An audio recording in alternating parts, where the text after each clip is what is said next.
Hello, everybody. Welcome. My name is David Kraemer. I am the director of the library here at the Jewish Theological Seminary, and believe it or not, you are part of an event that is much larger than it appears to be. For those of you who are here in the auditorium, this is a hybrid event.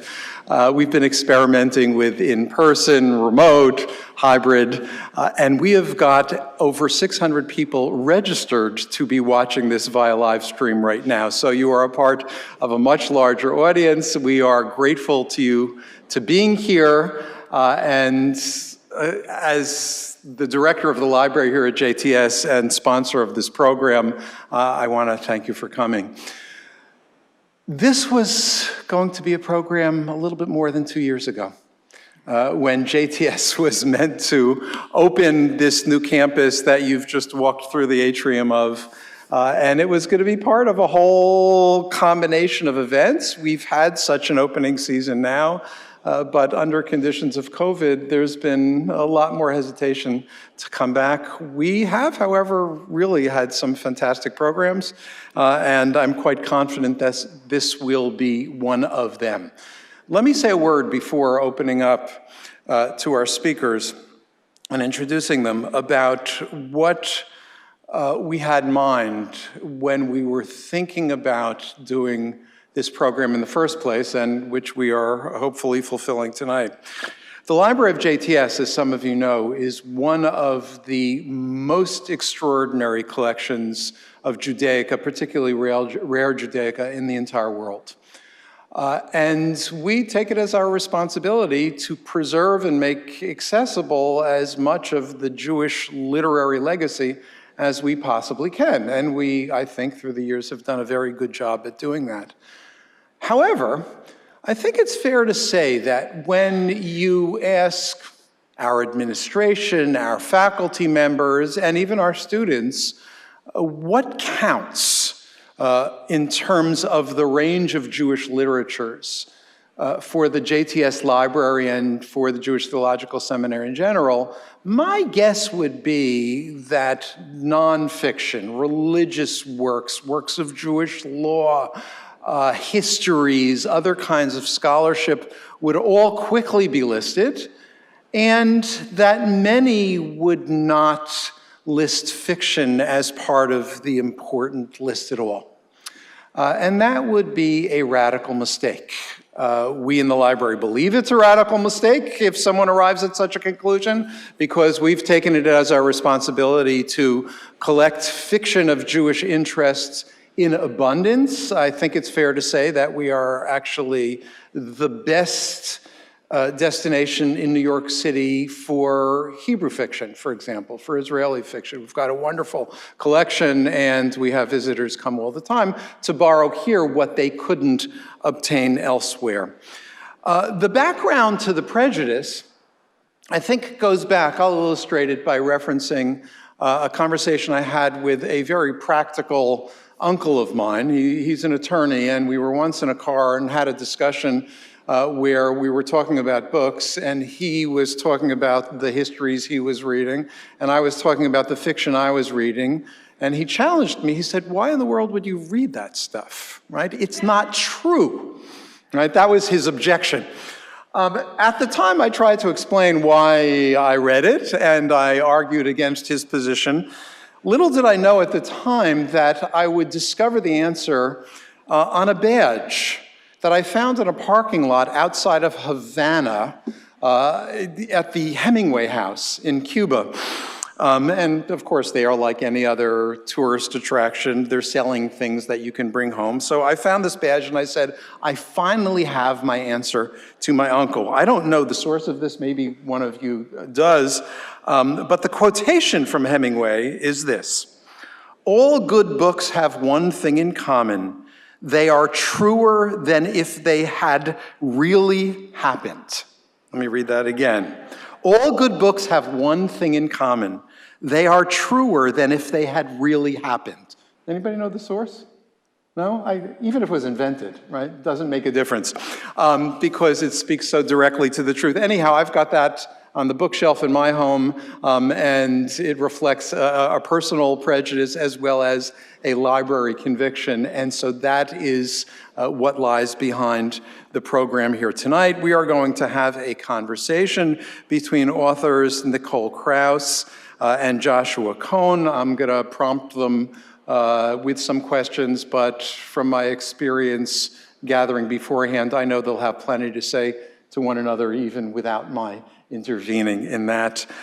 So Nicole Krauss, whom I'm sure is known to many of you in both her novels and short stories, just to name a very small number: History of Love, Forest Dark, your most recent novel, right? And To Be a Man, collection of short stories, which is truly extraordinary, and Joshua Cohen, author of Moving Kings, Book of Numbers, as well as other works, and most recently, and I'm sure many of you know his work, published just last year, called The Netanyahus, the winner of National Jewish Book Award.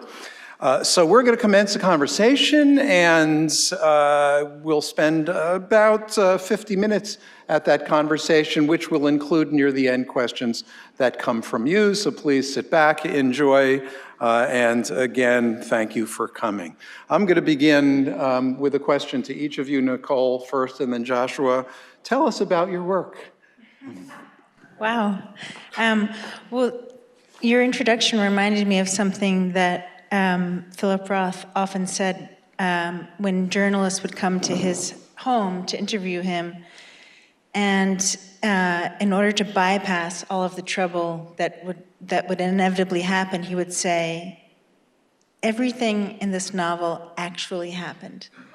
Now what do you want to ask me?" I don't know what I can tell you about my work beyond that. I've been writing novels since I was 25, and along the way stopped and wrote some short stories. I think if you would have told me when I was setting out at 25 that I would often be asked the question, "Are you a Jewish writer? What makes you a Jewish writer? Why are you concerned with Jewish subjects?" I would have been surprised. I tried to avoid that problem strenuously by making my first novel about a man who was half Jewish. I think I thought that I could get away with certain things. He also was a character who had lost 24 years of his memory, and a Jew without his memory isn't much of a Jew. And so I think I felt like I could get away with things that I found out later that I couldn't get away with. But along the way, I also discovered that I had enormous luck to be born into the neighborhood, so to speak, that I was born into, which is, 3,000 years of Jewish history and Jewish problems and Jewish psychology and Jewish chaos and attempts at Jewish order, et cetera, et cetera. And I think it's, again, you don't know what you are and what you're concerned with until you write, and your writing is a kind of, what did you say you got, an fMRI? An fMRI of what's really going on within, and you discover all kinds of things about yourself. And one of the things I learned is that those subjects engage me most deeply, and I feel, as I said, that I got lucky to be born into such incredibly rich material. Whether I make good on it or not, I don't know. But I fear you have to answer the same question. What was the question? Tell us about your work. Right, yeah. I feel like we should have brought a bottle up here, because I was going to do that Philip Roth drinking game that, whenever he's mentioned, you take a shot, and I realized we would have just, from the very beginning, that was pretty quick. About my work, I don't know. You can probably buy all of it for under $80 on Amazon with their discounts. I don't know. I mean, I subscribe to the Roman Jakobson belief that, you can't ask an elephant to be a zoologist. And so, my work is being an elephant. And there it is. I don't know. I don't feel that there's a way I can contextualize it more. for a reader in the sense of they're books that I, to whatever degree of competence or intelligence or control, try to present to people in as, believe it or not, clear and honest form as possible of kind of the world I see and how I feel in it. And if I could have done it in a more explanatory or direct or in any way solicitous manner, I probably would have. It's not like I'm trying to avoid explaining that question or answering that question. I feel like every sentence that I write is an attempt to both answer that question, what is my work, and to answer it maybe for other people, answer it to myself. And certainly the idea of it existing in a parochial or in a communitarian context, like, Jewish writing, to me, that's a pleonasm, it's a redundancy. I mean, Jewish and writing are the same words.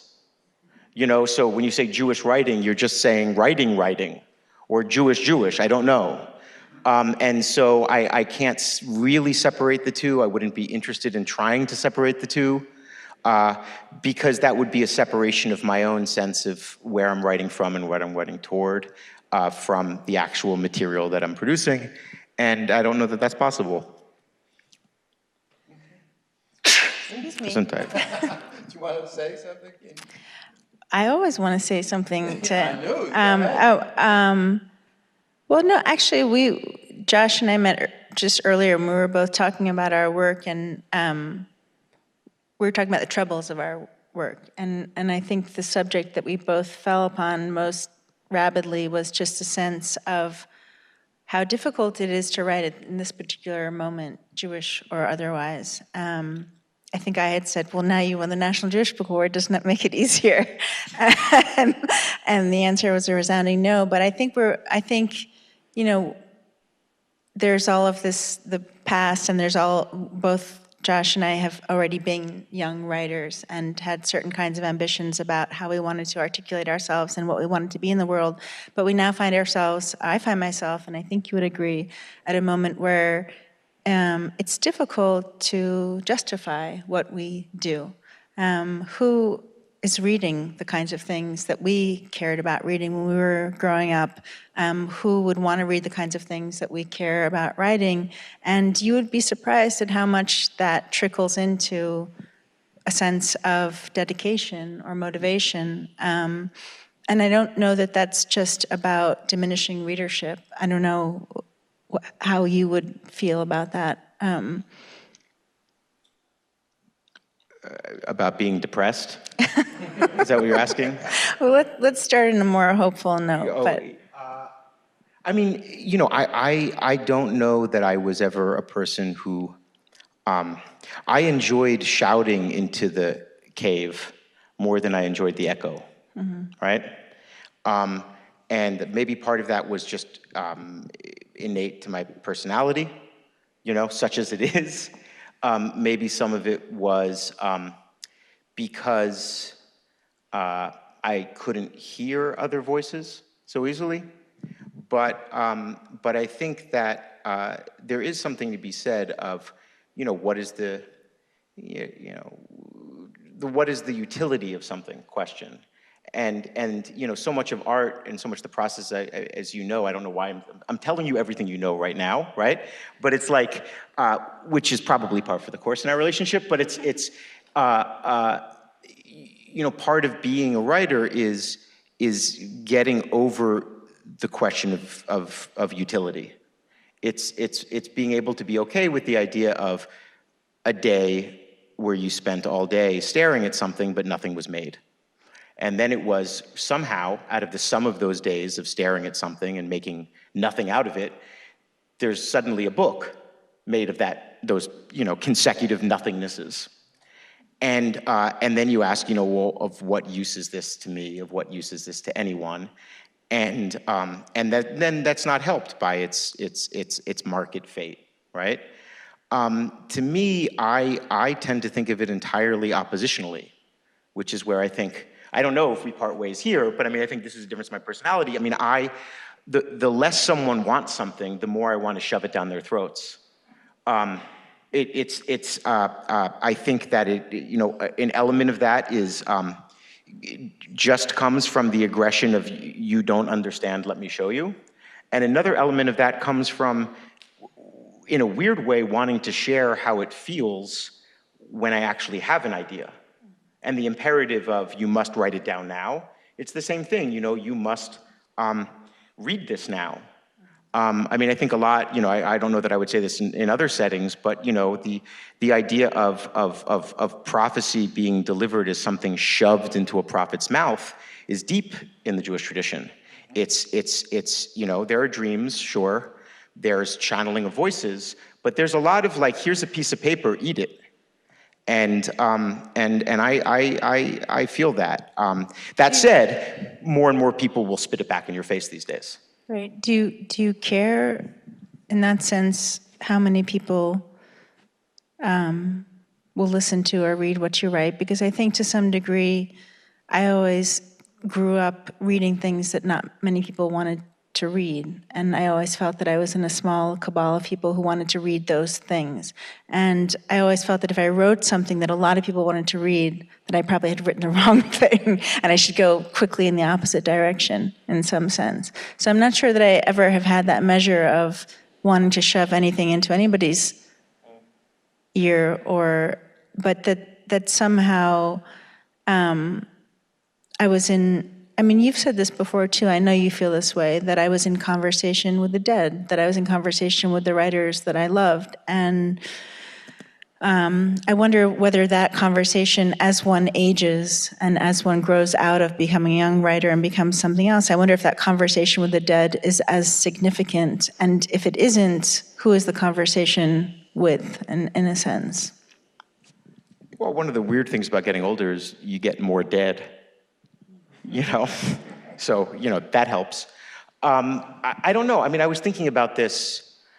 This is just purely anecdotal, but this is what this reminded me of is I think like a lot of people here, we've been glued to this horrific TV show called Ukraine. And I saw this recently distributed in the United States film Baba Yar. And I don't know if people saw it. It's at Film Forum. It's an amazing document. But in the middle of the film, just smack in the middle, goes to a black screen, and there's suddenly scrolling like 2 or 3 pages of Vasily Grossman's Ukraine Without Jews, which is he wrote for a few. He was a military correspondent. He was a military correspondent for Red Star newspaper, for a few other newspapers, and a lot of the stuff that he saw during the Second World War became the basis for his, 2 masterpieces, right? Life and Fate and Stalingrad. And anyway, so why am I bringing him up is because, he was a person that when I first read him, because I was an idiot, I was said, no one knows him. And, and it was true, because in Atlantic City, New Jersey, no one knew him, right? But the fact that the book got to me, right? It went through, there were 3 typescripts. His typewriter was stolen, right? One of the typescripts was taken by an editor. Another part of it was boulderized and published in Samizdat. Then they managed to smuggle out a portion of it in a photostat, and through like a blurry photostat were able to transcribe his corrections on a fair manuscript copy, at which point it was published abroad. Then there was a really screwed up translation done into English, and then there was a second translation done in English. So by the time it got to me, it had gone through the 20th century. It had gone through every technology and every degree of corruption, and I had the temerity to think no one knows about it except me. So I think that part of growing up is understanding that that no one knows about it except you because it speaks to you in this way. And if it makes you do a certain thing or bring something out in you, then it is special to you. But I think the process of understanding that that's not an original or you didn't discover this person under a rock, and you shouldn't be calling up people saying, I heard of this guy that no one's heard of called Vasily Grossman, is I think that, for me at least, it gives me a rare, you heard it here first, optimism. Because you understand that other people have been part of these tribes and have kept these things alive. Let me, I don't know if this is what you meant by your metaphor, shouting into a cave, but I think that there was a riff that you began with in our conversation preparing for this evening that may fit into that category. Even if it doesn't, I'm going to repeat some of my paraphrases of what I understand to be your shouting into a cave. You said things, this will provoke certainly some of the audience here at JTS, that writing Jewish can be done anywhere and everywhere, right? You spoke about its international quality. Israel, home of the Jewish people, second residence, right? Which is it? We'll come back to that. That American Jewish doesn't exist anymore, that the questions have changed. You said, and this is a quote, assimilation is complete, and that Jews are at home, but not at home everywhere. Now, at least several of those will provoke at least some of you. You want to respond to the provocation, or do I have it completely wrong? Do I want to respond to myself? Yes. Sure. I mean, no, I mean, I think this is something that we talk about a lot, which is, you know, so much of, I mean, a tradition that I don't need to explain to anyone in this room is this, you know, I mean, maybe the best person to encapsulate it for these purposes is like Yehuda Halevi, and this idea that, you know, it's over there. It's this far ideal in the East, and I might not make it in my lifetime. Or maybe if I do make it in my lifetime, from the reports that have come back to those around me, it's not so hospitable, right? And I don't know, I could leave here right now. I mean, they would ask me a lot of questions if I just went directly to Newark right now and bought a one-way ticket to Israel with no baggage. But once I get past those questions of, you know, do you have any relatives? Where do they live? What's the last, you know, when's the last time you went to shul? Once I got past those questions and my credit card worked, I would be in Israel in, I don't know, 10 hours, right? And that is, so besides the fact that there is, you know, Jewish political autonomy, and besides the fact that there's an ability to cross these borders with amazing freedom, this is a historically unprecedented moment that completely decenters everyone's notion of what it means to be Jewish in a localized or parochial sense. I can also go online and access pretty much most things that I could read in my lifetime in a lot of the Jewish languages, and I can read it on my phone, right? And, you know, this to me, I think, decenters the idea of the community difference that so defined Judaism in Galut, in diaspora, where every community had its own ways, and that it was sort of difficult to understand the way to syncretize those ways. So that's what I meant. And I also meant that the fate of Jewry worldwide is so intertwined. You know, someone's angry about Israel and they blow something up in Argentina. And thoughts like that. I mean, Nicole is someone who you know, you move very comfortably between those worlds. And does it feel different when you were writing about? I mean, I think, you know, one of the things that's interesting to me is that for a very, very long time, thousands of years, Israel was a pendulum swing between an idea and a reality, always moving back in the Jewish narrative between those two things.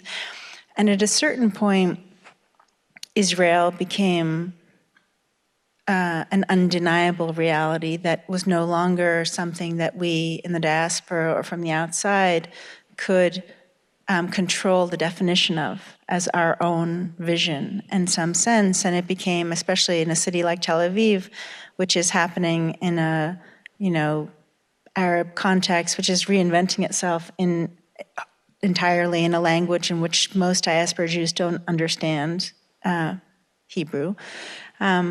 Something that we, as American Jews, not only lost control of that story, as well we should have, but also have less and less access to. And it interests me to continue to have some access to that and to try to, there's two versions of that story of, what are we doing here as American Jewish, right? As a Jewish writers, like, isn't the story there? So the sort of unpolite version, I once had a huge argument with Joshuas on stage, who basically said, there's no point in writing outside of this country. There's no point in being a Jewish writer outside of Israel. Like, what is there to write about? You're not writing anything of real importance if you're writing outside of this. The more polite version might be like something that my friend Mati Friedman once said to me, which is, 500 years from now, when the Jewish story is being told now, it's going to be about that place. It's going to be about Israel. Like, do you care to partake? Do you have some? And I do. I mean, I have to say, as a writer, it fascinates me. It maybe fascinates me more than the story over ground here. And so the fact that just familially or in my own sort of biography, I have access to that place because I've been going there all my life and my family history is entwined with that place, I feel like is a huge bonus because it opens a door to a world of material that is fascinating to me, that I think a lot of American Jews are losing access to, or just don't care to have access, try to have access to anymore. Yeah, I mean, sure. And then I'll add to that almost every interesting Israeli that I know left and lives here or in Berlin or in LA or wherever, and like along with most of the political left that, so it's like, it's the interesting people and the left. And I'm not sure that interesting people make for great characters. Okay, fair enough. And I mean, what I would have said to Joshua at that point is, okay, but why do you keep on writing novels where like the Israeli guy falls in love with the Russian non-Jewish woman who shows up to clean his house? It's because you always need that other thing coming from outside to make a story happen. The moment all of his characters become entirely Israeli, that's when I'll believe his bullshit. Yeah. Okay, so Israel has come front and center, and our relationship there too. It's hard to not to mention the fact that one of the major characters in your novel, Nicole Forrest Dark, is the Tel Aviv Hilton, which I thought was a total delight, the notion that it could be used that way. But let me press that a little bit in two directions. You both know, we discussed it briefly, that one of the relatively recent winners of Israel's literary prize, the Sapir Prize, is a local Upper West Side resident by the name of Ruby Namdar, who wrote an entire novel in very, very sophisticated literary Hebrew that suggested, I don't think I'm overinterpreting, that suggested powerfully that the sacred Jewish world, including the high priest and the temple and the sacrifice and the blood and divine visions, all happen somewhere between Greenwich Village and 110th Street and Broadway. And as you know, there was somewhat of a scandal after the prize because the folks in Israel were very uncomfortable with that award. This makes a claim not only for Jewishness, however we mean that, but Israeliness, however we mean that, outside the land of Israel, outside the state of Israel, coming back, Joshua, to what you said. I'm wondering if you have thoughts on that, and we can imagine going the other way, too. I think, Joshua, one of the reads of your Netanyahus is that it's experiments with what happens when an important part of Israel comes here. So I'm just noticing those two directions and wondering what you might think. I mean, I think we're more interested in them than they are in us. I think Ruby is something of an aberration, and he's also, I mean, he loves New York. He's an Israeli who has really forsworn Israel to come and make a life here. He loves the culture here. He loves the life he can lead. He can't imagine why anyone would want to go back. In some sense, whether or not that should be controversial in terms of the awarding of a prize, I think it does not, to me, not that interesting, but I would say there are not Israeli writers who are really writing about New York or about America in a really significant way, but there are a lot of us here who seem to be interested or caring about or setting our novels, at least partially, in Israel, and that seems to me significant. And I think, this is an increasingly a political issue of like, why are Israelis not interested in American Jews so much? But he thought Israelis would read it because he wrote it in a language that only Israelis and very few amongst us can read. Right, but I think, as I said, I think he's something of an aberration in that sense. And I'm not sure to what degree that book was important to Israelis or whether it was important as a prize. I'm not really sure, but I mean, whether the prize committee felt that. But I would say that that's unusual. Wouldn't you agree? I mean, can you think of other Israelis who are... Yeah, I would agree with you that many more American Jewish writers are interested in Israel than Israeli Jewish writers are interested in America. That said, every time you want to go look at an overpriced one-bedroom between Greenwich Village and 100 and whatever street, every time I've gone to look at one, you meet a guy from Netivot. So, and he's not interested in American Jewish literature, he's interested in selling you an apartment, and the moment you start speaking Hebrew to him, he's like, oh, fuck, you're gonna ask for a discount on the commission. So, so people are interested in different things from different sides, is what I'm trying to say, and certainly, the interest of Israelis in America is the same of interest of anyone coming to a country that is incredibly wealthy with an enormous amount of opportunity and freedom, where, and I say this in an audience where my parents are, where their parents don't live. So, yeah, there's a lot of that interest. I think that, when you look, though, at contemporary Israeli fiction, I think that I have a lot of friends, a lot of good friends who are Israeli writers of prose fiction, and I can't tell you anyone more depressed. I can't, if I had to pick a cohort among people I know, it would be probably people who worked in the emergency medical field in the last few years, and then Israeli prose writers. They have this horrible question of who they are writing for. The audience in which they write is not big enough to sustain a career financially, and I don't think it's enough, certainly, for a lot of their egos. They want to be published internationally, as was the previous generations. And as they come to the waning of the, Oz is gone, with Grossman, Yoshua announces every week in Haaretz that he's dying. He hasn't died yet. I think that they face all of the BDS stuff. They face all of the incentivization to not particularize their writing in a particularly Jewish context or Israeli context. I think they bend over backwards to seem humanist in the most, what to me is boring sense. They support universal values, whatever the hell those are. And a lot of their writing becomes colorless because they feel politically unable to express themselves. Now, would I want to be a Palestinian novelist? No. But I do think it's difficult to compare what I have the privilege of dealing with and what Nicole has the privilege of dealing with their situation, because it is to be an Israeli prose writer is really to make a significant pact with alcohol. It's to want to have ex-spouses. It's a bad scene. Okay. Do you anything you'd like to comment? I mean... Use the mic so that our folks... Yes.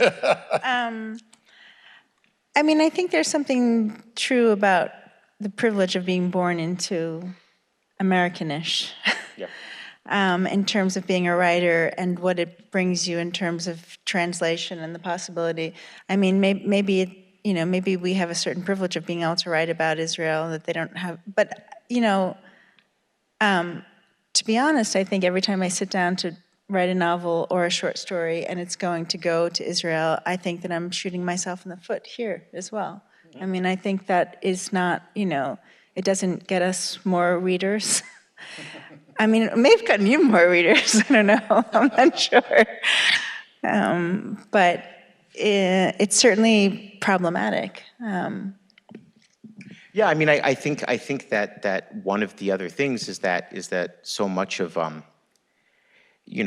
when you, in an Israeli context, so much of your culture that's coming in is American TV shows and American movies, that the idea also of having American literature that then talks about you, I think is something that why would you want something like that in a way? But I look, I do think that right now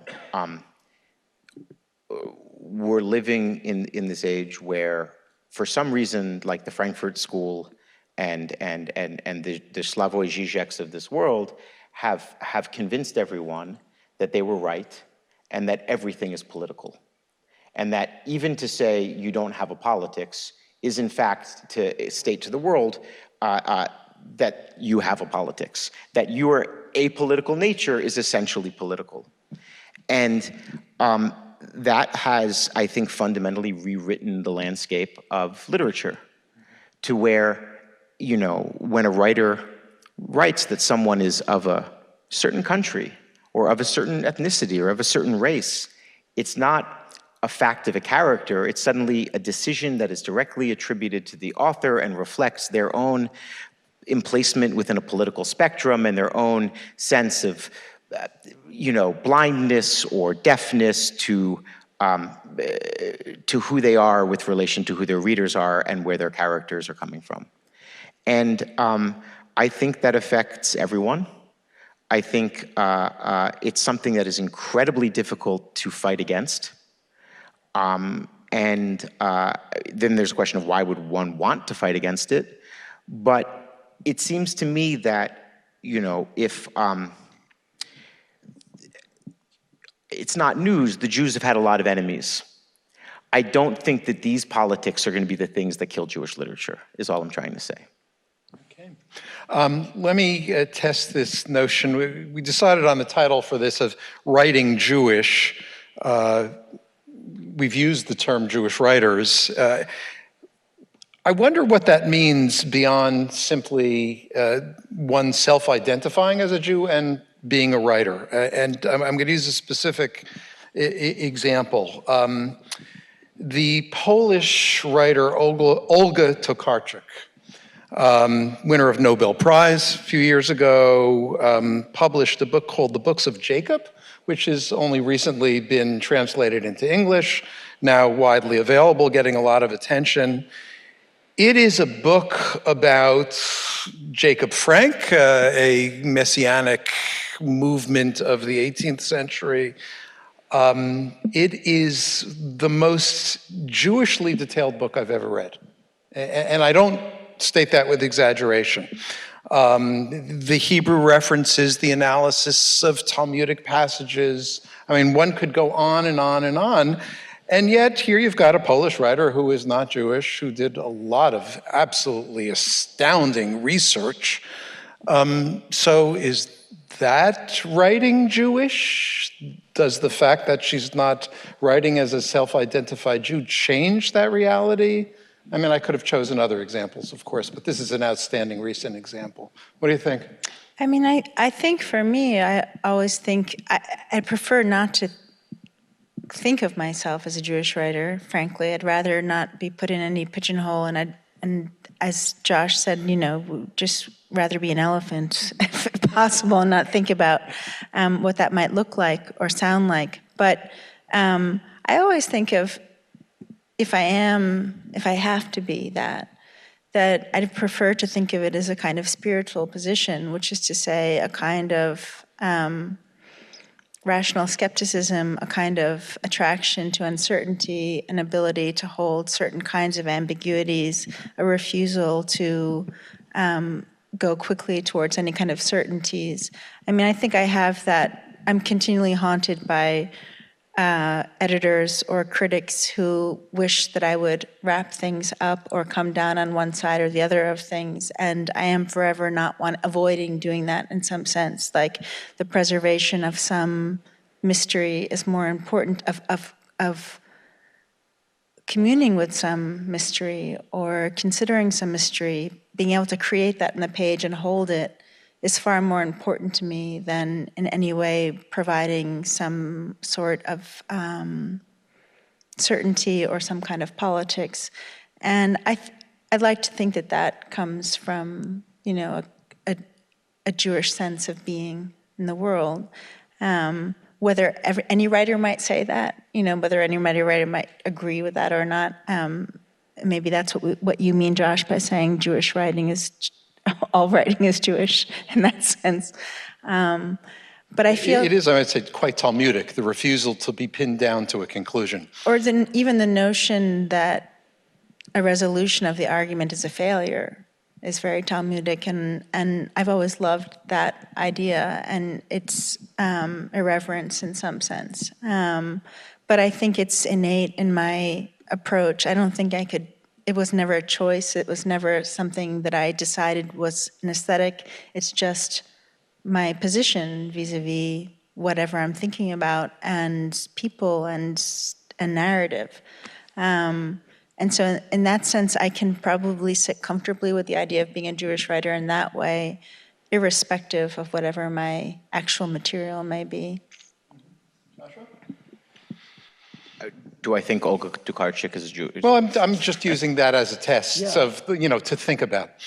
I mean, yeah, I mean, is it writing Jewish, not a Jewish writer? Right, I mean, Tokarczuk, first of all, is a Ukrainian surname. She has Ukrainian forebears. So is she Ukrainian? Well, she writes in Polish, you know, like, and you get into that muddle, which in that part of the world is particularly muddled, you know? I don't know. I think that, yeah, I mean, I come down,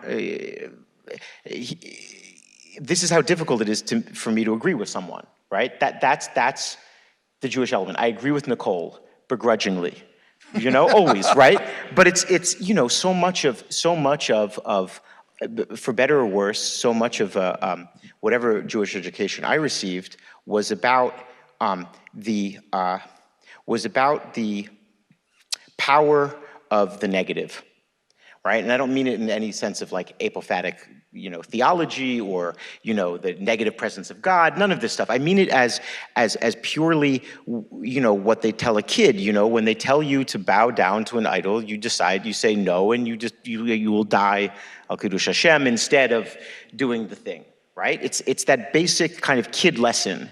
And it introduces, and it's stupid, because you should probably bow to an idol that's in front of you, because then you can live. And you can talk about how stupid the idol is later, right? But the point is it teaches you already the fundamental no, right? Which is you say no. It's your responsibility to reject. It's your responsibility to say no. And that always for me was a basic principle.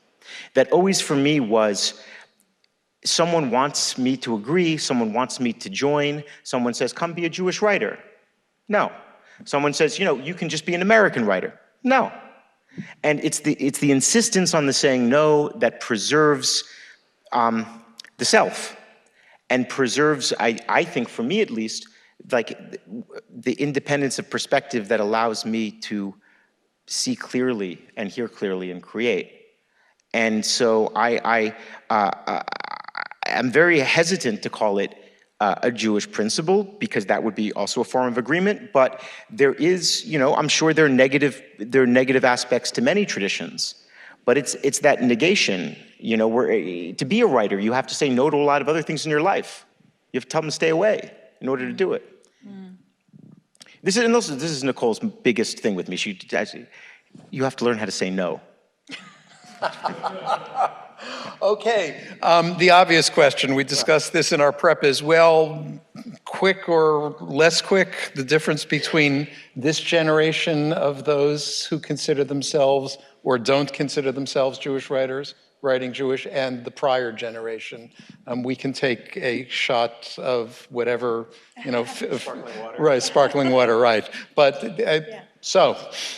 I think, there's a way in which that the fight to be American was very strong and hard won in a generation like Bellow and Mahmoud, and to some degree Roth. There was so much pride in being American and interest in what that meant and study of that, and it was so new in a sense. And I think that, this may just be, again, sort of familial texture. I was born into a family that was European but came here, but I was never raised with the notion that it was a lucky thing to be American. We had none of that. It was, as my grandfather used to say, America is a great place to make a living, but not a good place to make a life. And so there was always a sense in which our allegiance or some kind of deep emotional alliance lay elsewhere, whether it was to the Europe that we left and we were always returning to as a family, or whether it was to Israel, which was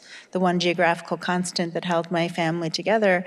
And so, that naturally, those tributaries fed into whatever my sense of being a writer has been, which is that the over there, whatever happened over there, and the elsewhere is equally alluring and interesting as whatever might be happening here. And the only way to write truthfully is by somehow balancing those two things. So how can you be in two places at once? In some sense, that's a little bit of the story of Forrest Stark, the novel that you mentioned, and a kind of haunting sense that I am forever in two places at once, I think is like an underline throughout, all of my writing, which is I'm here, but my imagination is elsewhere. But when I am elsewhere, my imagination is here. And somehow it's my work to stitch together those various places. And only in the making of a whole will I have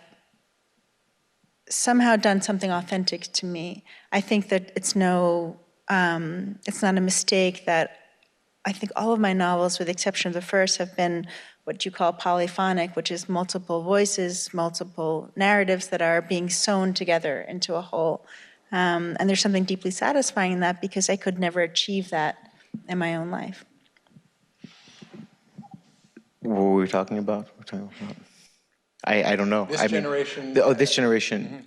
Mm-hmm. Versus the dead that we keep on piling up. I don't know. I tend to think about these things as this is not a sexy thing to end on, but I tend to think about these identity things as incentivizations, right?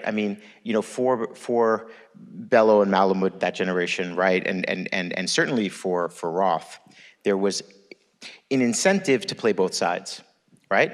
There was the vast market of American readers that you could sell a book to. Book of the Month Club, you can put on a rack at a drugstore, it's a paperback, it's cheap, you can buy it, you can sell it, you can sell the film rights, you can sell the Broadway rights, you can get rich as a writer.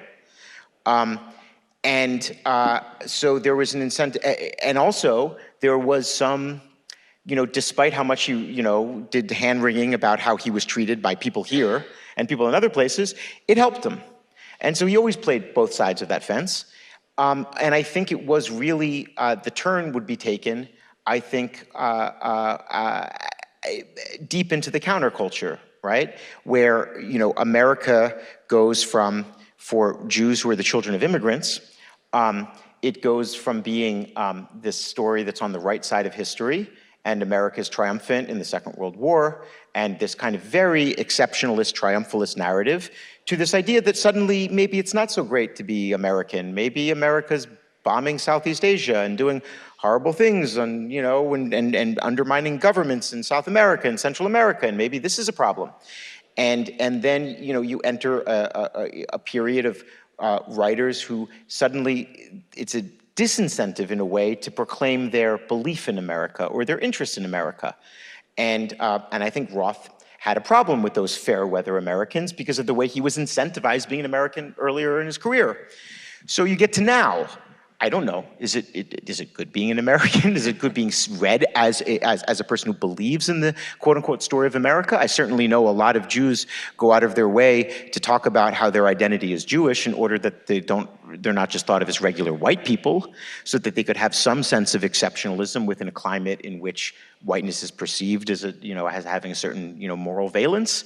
I think that when I think about previous generations, I think about people who were, in a way, rewarded for both sides of the coin.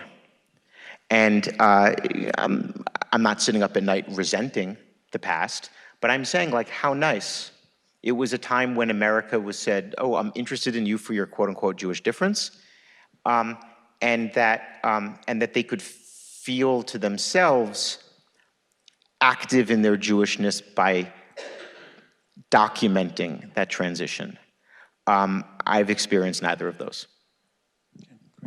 If anybody would like to ask a question, there's a microphone over here. Please line up. We don't have a lot of time, but stand up over there if you want the last question. I just want to, before that, come back to where I began.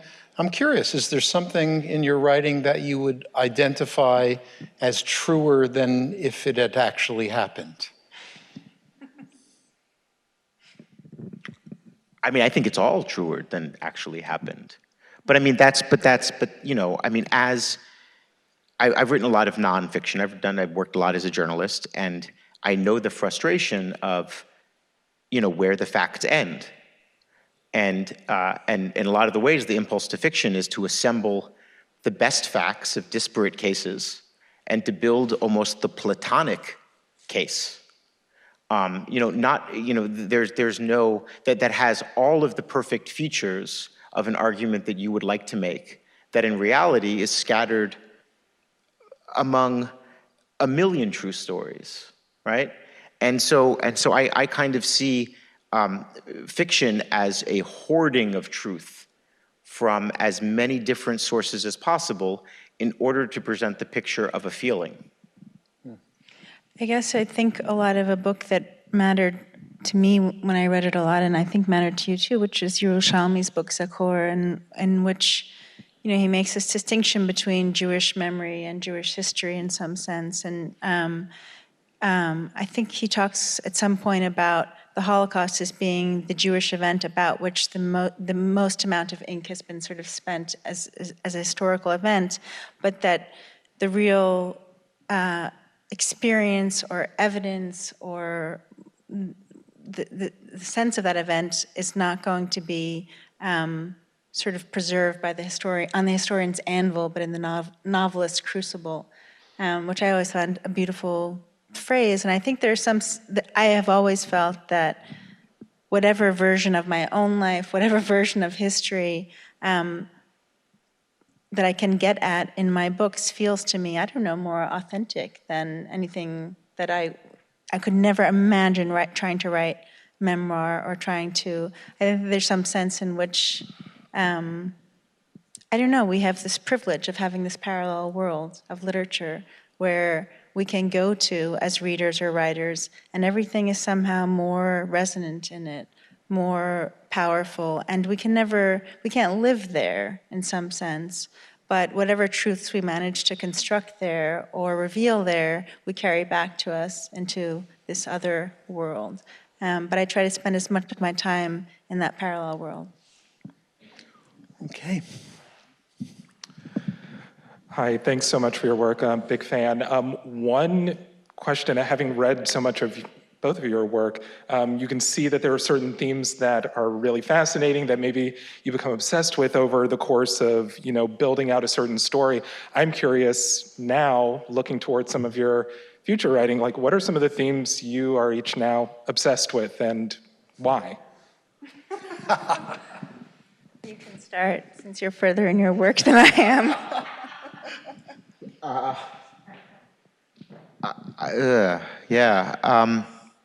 I think, it's not original at all, but I'm interested in conspiracy.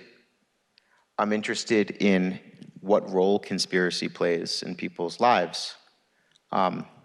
the idea that that underneath, I'm of the belief. I mean, this is definitely self-revealing, but I'm of the belief that if the world is governed by any force, it's probably stupidity. It's like some kind of like stupidity, chaos, laziness, something like that. But the idea that there is some underlying logic, or that there's some form, and that there is a force, perhaps an unconscious force, that puts into motion these dependent events that create these senses of reality. Conspiracy is really where true belief, true religion is gone.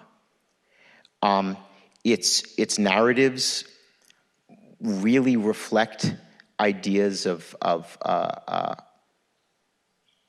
divinity, or of some guiding force that of an elite, maybe a pantheon, right? That knows better than we do. Some have our better natures in mind, and some want us to suffer. But it's the religion made of conspiracy that's most interesting to me now, and the ways in which we observe that religion in not just in this country, but all over the world. Yeah. I don't know. It's a very hard question that I have trouble answering, to be perfectly honest, because every time I find myself between novels, I have to ask myself what is most urgent to me. And it never comes to me in the form of an answer. It takes like writing a novel to figure that out. And for a long time, I sort of get stuck. I think like that is the question, like what matters to you? What matters enough to write a book, as Josh and I were saying, where we don't know who will read it or whether it will have any significance. Like, why suffer for 3 years to do that? And what matters enough? And the answer to me is never something that is happening on the ground. It's never some contemporary issue, ever. It's always something that like breaks out of me, out of some experience. So, for example, when I wrote Forest Dark, I couldn't have told you in the beginning what really interests me is the way in which people live imprisoned in the narratives they've been telling themselves about their whole lives, and how does one break a form that one has attached oneself to in life and to live more freely. I couldn't have told you that was what I was interested in, but in the end, that's what I was interested in. So it takes it's a little bit like, when you do a rubbing on like a gravestone or something, you have no idea what's going to come out, but the more you apply language, or more you apply ink, or in this case, the more you apply language, the more you discover what it is that is keeping you up or concerning you. And so I'm at the beginning of that now. I wish I could tell you, because then I would already be at the end, but I'm not. Well, since I'm the only one here, I have 2 questions, if that's okay. The first being... And you can answer either one. Yeah. Pamela Paul wrote a very impassioned op-ed today, or editorial today, about the ability to write fiction from not your own point of view and your own experience, with the crowning example being Anna Karenina, that it was written by a man. But do you think a non-Jew could write about the Jewish experience based on her op-ed or her thoughts on it? And the other thing that ties into exactly that, the prevailing winds in publishing, you must write about everything, has to be the immigrant experience, the diverse experience, everything other, which of course is always interesting.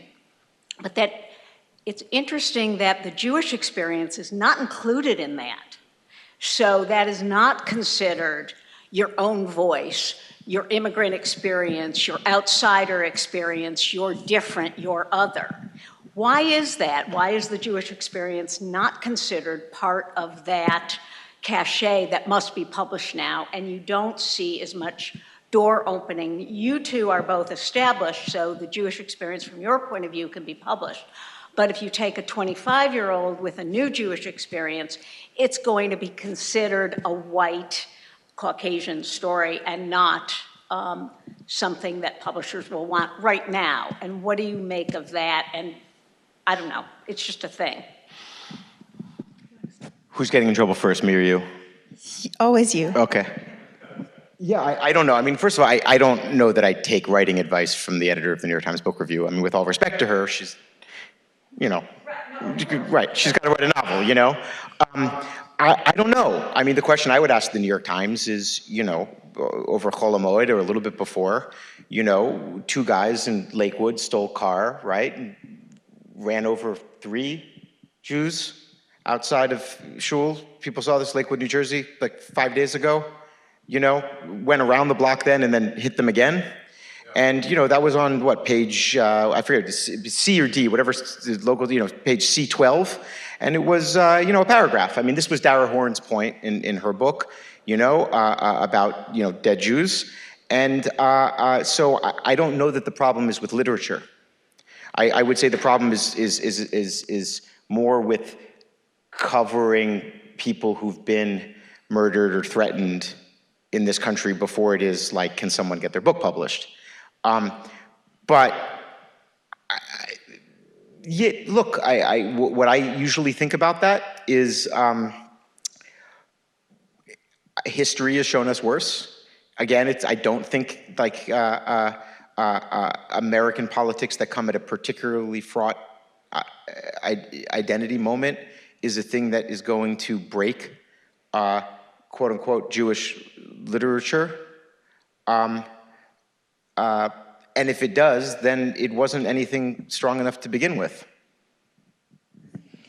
And maybe I'll try to address your first question about non-Jews writing Jewish literature. I don't know how you put it, or writing about Jewish experience. I mean, absolutely. The notion that we are somehow not allowed to write about something that we weren't born into seems to me like anathema to all the freedom of writing.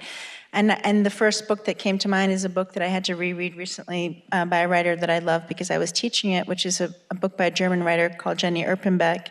And she wrote a beautiful book called Visitation, which is basically the 100 years of a house, a lake house outside of Berlin, but which over the course changes hands many times over the course of this sort of history. And there are sections in there about Jews and about the Holocaust, which are some of the most moving that I've read recently. And so why shouldn't she write about that? And why shouldn't that be her material? She does it so well, you know. And so the notion that we should only be confined in that sense to what's ours seems to me a terrifying principle to work by. And also, I would just add that you know, that to me is the flip side of the other problem, which I think is the perennial problem, I mean, a long-standing problem, which is, you know, Dostoevsky's a great writer. You know, in some books, every 10 pages, does he say crazy shit about the Jews? Absolutely.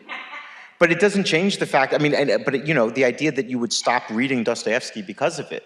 Even the idea that that you would stop reading Celine because of his who actually produced anti-Semitic propaganda. You know, you know, to me, it's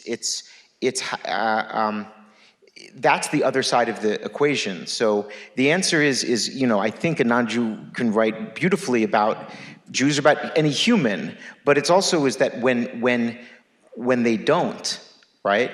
When someone has that flaw, it becomes part of your knowledge of them. To me, it doesn't exclude them from, you know, from the community. What it does is it just becomes part of the topography of your relationship with them. Beautiful. Okay, you know what we do now? Those of you in living rooms and kitchens and wherever your distance now brings a special responsibility because you've got to give a hand that's loud enough so that we can hear it here. Thank you very much.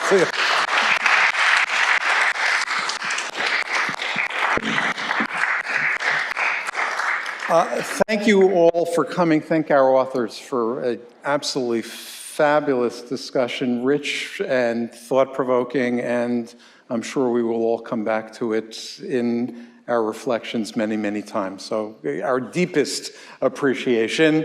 Thank you for coming to this program, and please just keep your eyes open for announcements of future programs.